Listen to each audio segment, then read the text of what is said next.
पर जो मैं कारण बताऊंगा सही पूछे तो वही आप लोगों के जीवन का उपदेश भी है।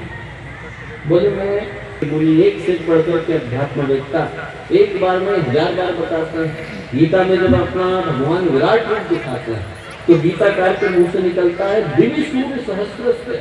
इतना प्रकाश भगवान के अंदर था जितना हजारों सूर्यों के एक साथ उदय होने पर निकलता है। उस प्रकाश के अंश को लेकर आप में से प्रत्येक व्यक्ति यहाँ करके बैठा। अपने आप को आप कम करके मत आंकना। आप में से हर व्यक्ति यदि यहाँ आकर के बैठा है तो ईश्वर के प्रतिनिधि के रूप में आकर के बैठा है। आप में से प्रत्येक व्यक्ति चाहे वो किसी भी कार्य को कर रहा हो, कोई सा भी काम कर रहा हो, खेत जोत रहा हो, हल जला रहा हो, ट्रैक्टर चला रहा हो, बच्चों को पढ़ा रहा हो, बच्चों के रूप में पढ़ रहा हो, आप में से प्रत्येक के अंदर वही भगवान, वही देवता, वही परमात्मा, वही ईश्वर विद्यमान है जिसको हम मंदिरों के अंदर पूजते नजर आते हैं। वो भगवान आप में से प्रत्येक के अंदर है। क्या बता, भगवान सोने के मंदिर में बैठे और बाहर व्यक्ति को खाने को न मिले तो भगवान को कैसा लगेगा? बनाना है तो कोई स्कूल बना, कॉलेज बना, हॉस्पिटल बना, ये भगवान के मंदिर है।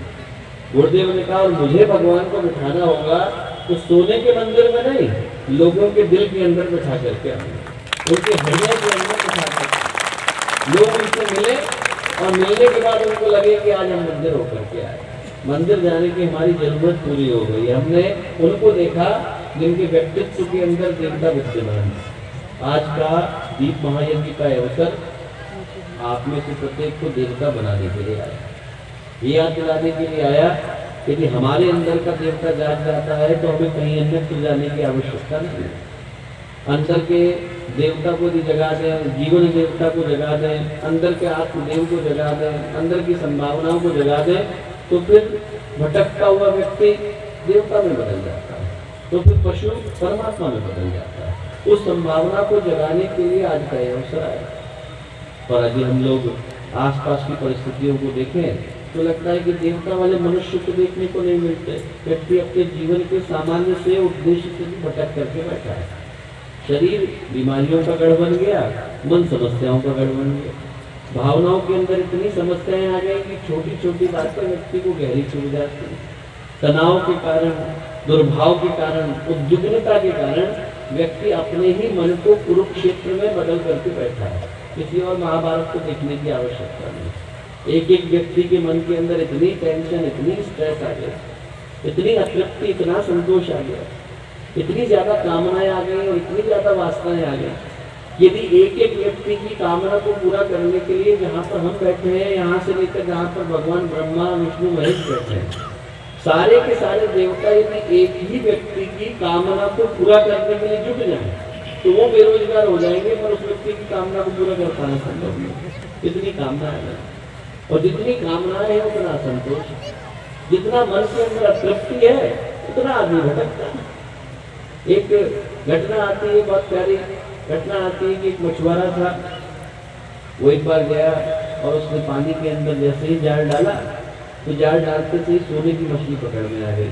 सोने की मछली उससे बोली कि मछुआरे, मैं साधारण मछली नहीं, तू मुझे जानता नहीं, तेरी कोई भी मनोकामना हो, कोई भी इच्छा हो, मैं पूरा कर पाने की सामर्थ्य अपने पास रखती हूँ।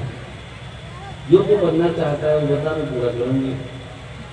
तो मछुआरे ने कहा मैं अपनी पत्नी से पूछे बगैर कोई काम करता नहीं, पत्नी से पूछ करके आता हूँ। गया, पत्नी से जैसे ही पूछा तो पत्नी बोली कि जब तुझे ऐसी मछली मिली गई कि जो सारी इच्छाओं को पूरा करने की सामर्थ्य रखती थी तो तू यहाँ पूछने के लिए क्यों आया? उससे कहता कि तुझे शहर का सबसे धनवान व्यक्ति बनाए। देखा ठीक, गया मछली के पास, मछली से कहा कि मुझे शहर का सबसे धनवान व्यक्ति बना दे। मछली ने कहा बनाया, और कुछ?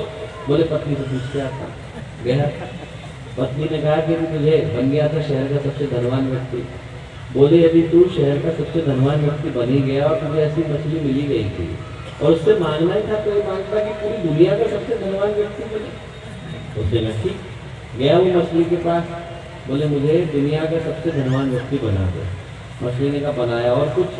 बोले पत्नी से पूछ के आता। गया, पत्नी के पास पूछने गया तो पत्नी ने कहा मांगना ही था तो ये मांगता कि चक्रवर्ती सम्राट बने।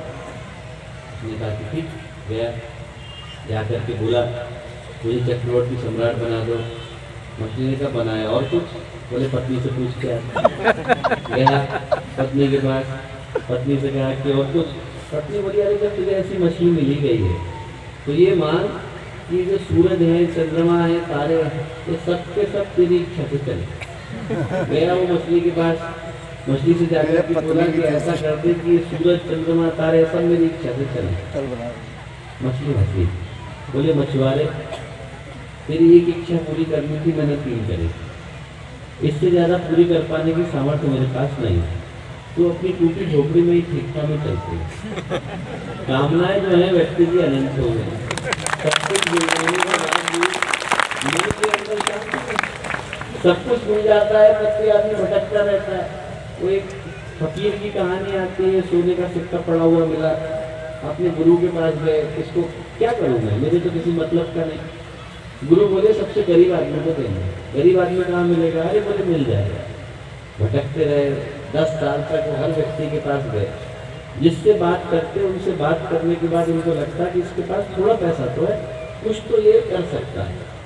भटकते भटकते बहुत दिन हो गए, 10 वर्ष के बाद एक दिन एक शहर से गुजरते थे। उनने देखा 1000 हाथियों का काफिला जा रहा है, और 1000 हाथियों के काफिले में जो शुरू के 100 हाथी हैं वो सारे के सारे सोने से लगे हुए हैं।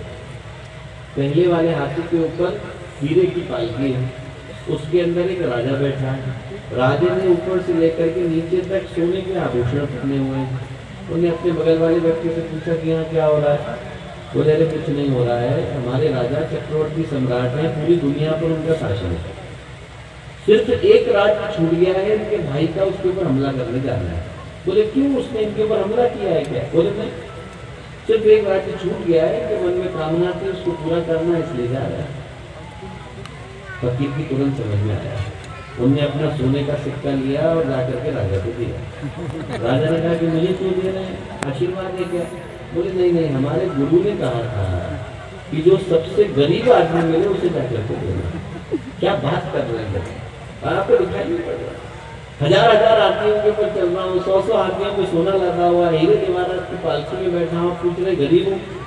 फकीर बोले बाहर की गरीबी की बात नहीं कर रहा हूँ राजा, तेरे दिल की गरीबी की बात कर रहा हूँ। व्यक्ति के पास बाहर से पैसा आ गया है, व्यक्ति दिल से गरीब हो गया है। जो दीपिका का अवसर है वो ये याद दिलाता है कि व्यक्ति दिल से अमीर हो जाए, व्यक्ति के अंदर बांटने का भाव आ जाए, व्यक्ति के अंदर साझा करने का भाव आ जाए, तो व्यक्ति यहीं पर देवत्व की संभावना को साकार करता दिखाई पड़ता। अंदर का भाव, अंदर की अतृप्ति, अंदर का संतोष। आज उस वातावरण को जन्म दे रहे हैं जहाँ पर हर व्यक्ति दूसरे व्यक्ति के खून को प्यासा है। व्यक्ति को लगता है कि मेरी इच्छा पूरी होनी चाहिए, अभी होनी चाहिए, इसी समय होनी चाहिए, किसी कीमत पर होनी चाहिए, दूसरे का गला घोट कर होनी चाहिए। और जहाँ पर अपने हर व्यक्ति के मन में स्वार्थ को भर दिया और इस भावना को बुला दिया कि हम सब मिल करके सृष्टि को अच्छा बनाने के लिए आए, दुनिया को अच्छा बनाने के लिए आए, समाज को अच्छा बनाने के लिए आए, वहाँ पर दुनिया हमारी आंखों के सामने बढ़ती, बिखरती, उड़ती, उजड़ती दिखाई पड़ती। क्यों? क्योंकि व्यक्ति अपने जीवन के मूल उद्देश्य को भूल गया। ये कहानी आती थी बहुत प्यारी, टीचर थे, उनने देखा कि उनकी आंखों के सामने एक बच्चा चोरी कर रहा है। उसके पिता बड़े सरकारी अधिकारी थे, उनको लगा यहाँ सबके सामने कहना तो ठीक नहीं है। वो उसको पकड़ करके घर ले गए और उनसे बोला कि साहब आपका जो लड़का है चोरी कर रहा है। उनके पिता ने उसको एक लपड़ लगाया, चोरी करता है, मैं देखिए ऑफिस से इतनी अच्छी अच्छी चीज उठा के लाता हूँ तब भी तो चोरी करता है। वो जो टीचर थे उन्होंने कहा कि साहब गलती हो गई, मैं तो ये सोच के लाया था कि ये बच्चा अभाव के कारण चोरी करता है, यहाँ आकर के देख रहा हूँ कि तो स्वभाव के कारण आपने यहाँ का वातावरण ही ऐसा बना दिया कि बच्चा चोरी के अलावा और क्या करे। अब दिन होने के अंदर अभाव आ गया, घर के अंदर कुसंस्कार आ गया, व्यक्ति की भावना गलत हो गई। तो आप सोच के देखो कि ऐसे वातावरण के अंदर हम व्यक्ति को अच्छा कैसे बना सकते हैं। जो आज के दीप का अवसर है वो यही याद दिलाता है। इन सारी समस्याओं के केंद्र में एक ही कारण है कि व्यक्ति दिल की दृष्टि से छोटा हो गया है। और जो दीपक है प्रतीक है इस बात का कि जब हम अंधेरे से लड़ने के लिए जाते हैं तो अकेला दीपक काफी होता है। आप गुफाओं में चले जाइए, कंदराओं में चले जाइए, वन के अंदर चले जाइए, जंगल के अंदर चले जाइए, हजारों वर्षों से जहाँ पर प्रकाश नहीं पहुंचा होगा, जैसे ही वहां पर दीपक पहुंचता है तो हजारों वर्षों का अंधेरा क्षण भर के अंदर विदा हो जाता है। वैसे ही हजारों वर्षों के अंधेरे को दूर करने के लिए आज का ही दीप यज्ञ का अवसर आया। ये याद दिलाता आया कि सिर्फ दो चीजें यदि मनुष्य के जीवन में आ जाए तो इस धरती को स्वर्ग बना पाना संभव है। कैसे बना पाना संभव है? ऐसे बना पाना संभव है कि हर व्यक्ति के अंदर सिर्फ दो चीजों को जगाना संभव है। दीपक जब हम लोग जलाते हैं तो उसके अंदर क्या है? दीपक के अंदर एक तो घी डालते हैं, तेल डालते हैं। प्रतीक किस चीज का है? प्रतीक है संवेदना का, प्रतीक है प्रेम का, प्रतीक है अपनेपन का, प्रतीक है आत्मीयता का। जिसके अंदर ये भावना आ गई कि ये सारा संसार मेरा, गणना लघुचित सामुदार जनता नाम तो उसमें कुटुंबकम, ये मेरा ये तेरा। छोटे बच्चे सोचते हैं सारी दुनिया हमारी है, आपके लिए मेरे लिए, आपके कष्ट मेरे हैं, आपके दुख मेरे हैं, आपकी तकलीफें मेरी हैं। वो जो जैसे ही भाव आया वैसे ही इंसान के अंदर वो चिंतन जन्म लेता है जिसकी प्रेरणा ही दीपक देता है। क्या कहता है? कहता है जिसने बांटना सीखा, जिसने देना सीखा, जिसने साझा करना सीखा, जिसने दूसरे के सुख को पहुंचाना सीखा, उसके जीवन में अपने आप वो भावना आ जाती है जिसको हम देवत्व की भावना कहते हैं। देवर्षि नारद गए एक बार विधाता के पास शिकायत लेते। उनने कहा कि भगवान आपके इस संसार के अंदर बड़ा भेदभाव है। क्या भेदभाव है? उन्होंने कहा देखिए देवता है असुर है दोनों आपके बच्चे हैं। देवताओं को तो आपने स्वर्ग दे दिया, अच्छी अच्छी चीजें खा रहे हैं, वहाँ पर अच्छे श्रवा घोड़ा है, वहाँ पर कामधेनु गाय है, सोमरस का पान करते हैं, चिंतामणि उनके पास। और बोले ये जो असुर है ये सब के सब नरक में बैठे हैं, सारी की सारी दुनिया उनको गाली भी देती है। दोनों आपके बच्चे, आपने एक को स्वर्ग एक को नरक में दिया। भगवान बोले किसी के साथ भेदभाव नहीं किया, हर व्यक्ति को उसके कर्म के अनुसार स्थान मिलता है। बोले पर यदि आपको ऐसा लगता है, आप इतिहास उठा के देखो, ध्रुव, प्रहलाद, विरोचन ये जितने थे, बलि, इन सब ने असुरों के खानदान में जन्म लिया, सबको हम देवता मानते हैं। और बोले रावण वो जो था ऋषियों का पुत्र था, तब भी राक्षस कहलाता है अपने कर्मों के कारण। बोले तब भी आपको लगता है कि भेदभाव करते हैं तो परीक्षा लेते हैं, क्या करेंगे? सबको खाने पर बुलाएंगे। सबको खाने को बुलाया गया, भगवान ने सबको बिठा दिया। एक कमरे में सारे असुर आके बैठ गए, एक कमरे में सारे देवता बैठ गए, खाना लग गया, गायत्री मंत्र हो गया। विधाता है, भगवान है, परमात्मा है, उनने कहा खाना सबको मिलेगा पर एक शर्त है। क्या शर्त है? कोहनी को मोड़े बगैर खाना खाना। अब असुरों ने बहुत कोशिश करी खाना खाना, फैल गया, यहाँ गिरा वहाँ गिरा। सारे असुर भगवान को गाली देते हुए बेकार में बुलाया, भूखा भेजना था तो पहले ही बता दें। भगवान देवताओं के कमरे में गए, भगवान ने जैसे ही वहां जाकर के कहा कि देखिए खाना सबको मिलेगा पर एक ही शर्त है। क्या शर्त है? कोहनी को मोड़े बगैर खाना खाना। तुरंत देवताओं की समझ में आया कि मुझे अपने से बगल में बैठे हुए व्यक्ति को खिलाना है। सबने अपने से बगल में बैठे व्यक्ति को खाना खिलाया। मैंने साहू भाषा को खिलाया, साहू भाषा ताराचंद जी को खिलाया, ब्रजमोहन भाषा ने मुझको खिलाया, शिवाजी महाराज ने ब्रजमोहन जी को खिलाया, सबने एक दूसरे को खिलाया, सबका पेट भर गया। तुरंत नारद ऋषि की समझ में क्या आया कि जो अपनी रोटी को मिल बांट करके खाना जान जाता है वो देवता बन जाता है। हम लोग यहाँ से एक ही मंत्र को लेकर के उठे, बांटने का भाव। तुकाराम की परीक्षा लेने के लिए भगवान शिव भगवान विष्णु गए। भगवान विष्णु ने दरवाजा खटखटाया, अंदर आ जाइए, हमारी झोपड़ी छोटी है, इसमें एक व्यक्ति लेट सकता है, दो बैठ सकते हैं, आपको बैठने में तकलीफ नहीं हो तो अंदर आ जाइए। आ गए, घुटने मोड़ के बैठ गए। थोड़ी देर हुई, भगवान शिव आए, अंदर आ जाए, हाँ आ जाइए, पर हमारी झोपड़ी छोटी है, इसमें एक व्यक्ति लेट सकता है, दो बैठ सकते हैं, तीन खड़े हो सकते हैं, आपको खड़े होने में तकलीफ नहीं हो तो अंदर आ जाइए। आ गए, पूरी रात गुजर गई। जैसे ही पूरी रात गुजरी तो दोनों भगवानों ने अपना असली स्वरूप प्रकट किया और तुकाराम से बोले कि तुकाराम हमारी दृष्टि में तुम देवता हो। तुकाराम ने कहा मैं कैसे देवता हूँ, मेरी तो झोपड़ी बहुत छोटी है। भगवान बोले झोपड़ी छोटी होगी पर तुम्हारा दिल बहुत बड़ा है, जिसका दिल बड़ा होता है वो देवता हो जाता है। दीपक यही बताता है कि जिसका दिल बड़ा होता है, बांटने का भाव आया, जो मिला वो दूसरे तक पहुंचाने का भाव आया, वो देवता हो जाता है। दीपक पहली प्रेरणा यही देता है दोस्तों, ये देता है कि हमारे जीवन में बांटने का, साझा करने का, दूसरे तक अच्छे विचारों को पहुंचाने का भाव। ये दुनिया बदलती क्यों नहीं? दुनिया इसलिए नहीं बदलती क्योंकि हर व्यक्ति ये सोचता है कि मेरी जिम्मेवारी में, हर व्यक्ति को लगता है कि दुनिया खराब है तो खराब है, मैं अकेला इसके लिए क्या करूँ। और जैसे ही व्यक्ति को ये भाव आता है कि दुनिया भी तो हमारी है, जो व्यक्ति भटक गया वो भी तो हमारा ही है, जो व्यक्ति तकलीफ में है वो भी तो हमारा ही है, वैसे ही इस दुनिया को बदलने का भाव हमारे अंदर जन्म लेता है। एक राजा के यहाँ 20,000 लोग रहते थे। राजा ने अपने मंत्री से कहा कि एक बताओ मंत्री साहब, 20,000 लोग अच्छा काम करेंगे तो ये दुनिया अच्छी हो जाएगी कि नहीं, हमारा राज्य अच्छा हो जाएगा कि नहीं। उन्होंने कहा हो जाएगा, फिर होता क्यों नहीं। मंत्री साहब ने कहा कि एक काम करिए, आप एक प्रयोग करके देखिए। क्या प्रयोग करें। बोले आपके राज दरबार के सामने एक बड़ा सा कुंड है। बोले हाँ, हर व्यक्ति से कहिए, हर नागरिक से कहिए, हर राज्य के निवासी से कहिए कि वो अपने अपने घर से एक एक लोटा दूध लाए और कुंड के अंदर डाले, सुबह तक भर जाएगा। भरेगा कि नहीं। राजा बोले बिल्कुल भर जाएगा। अगले दिन राजा देखने के लिए गए, घोषणा हो गई थी, मुनादी पीट की गई थी कि सबको अपने अपने घर से क्या लाना है, एक लोटा दूध लाना है। राजा देखने के लिए गए कि हमारा कुंड कितना भरा है। वहां पर गए तो देखा एक भी बूंद दूध नहीं। कहा गया, पता चला कि हर व्यक्ति ने ये सोचा कि वो 19,999 लोग तो हैं लोटा दूध डालने वाले, मैं अकेला नहीं डालूंगा तो किसको पता चलने वाला है। ऐसे दुनिया नहीं बदलती। हर व्यक्ति ये सोचता है कि 7 खरब लोग तो है बदलने वाले, मैं अकेला नहीं बदलूंगा तो किसको पता चलने वाला है। ये जो दीपक है वो हमें याद दिलाता है कि और बदले न बदले, हमारा बदलना जरूरी है। और यदि दुनिया कहीं को भी जाती हो जाए, और यदि 20,000 लोग जो यहाँ पर बैठे हैं, 10,000 लोग जो यहाँ पर बैठे हैं, उनके अंदर का दीपक जल जाता है तो वो दिवाली होती है जो देवताओं के लिए भी नसीब नहीं हो पाती। आपके अंदर का दीपक जले, आपके अंदर की पवित्रता है, आपके अंदर की पावनता है, आपके अंदर के गुण है, आपके अंदर का सौभाग्य है, तो अपने आप इस संसार के अंदर उस चेतना को पहुंचा पाना संभव हो पाता है जिस चेतना को पहुंचाने के लिए आज का दीप गिर गया है। मैं हर व्यक्ति से कहूँगा दोस्तों कि आज का दिन बड़े सौभाग्य का दिन है।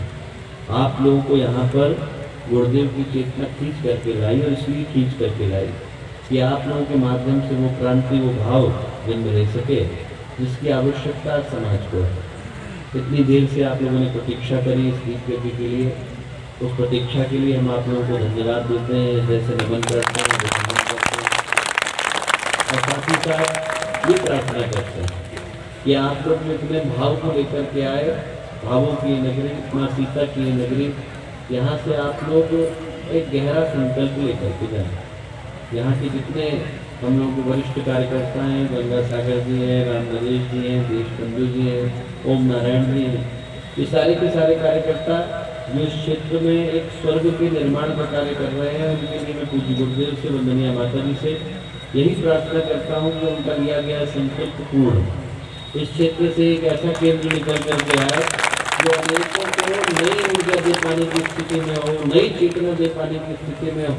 आज की तारीख में जब हम लोगों ने वहाँ पर यज्ञशाला का, प्रखर प्रज्ञा का, सर्व श्रद्धा का अनावरण किया, तो इस बात को मैं पूरे विश्वास के साथ कह सकता हूँ कि आने वाले वर्षों के अंदर वहाँ पर आप एक ऐसे केंद्र को प्रतिष्ठित होता देखेंगे जिस केंद्र की ऊर्जा, जिस केंद्र का प्रकाश, जिस केंद्र की सुगंध अनेकों शहरों तक पहुँचेगी, अनेकों लोगों तक पहुँचेगी और अनेकों के जीवन को बदलने का कार्य करेगी। आज के दीप यज्ञ का एक पावन क्षण आप में से हर एक को एक नई ऊर्जा से भर दे, सुख से भर दे, सौभाग्य से भर दे। आप लोग यहाँ से उठें तो आपके जीवन की समस्याओं का अंत हो, चेहरे पर मुस्कुराहटें हो, मन में सौभाग्य की वर्षा हो, और हृदय में कुछ अच्छा करने का भाव हो।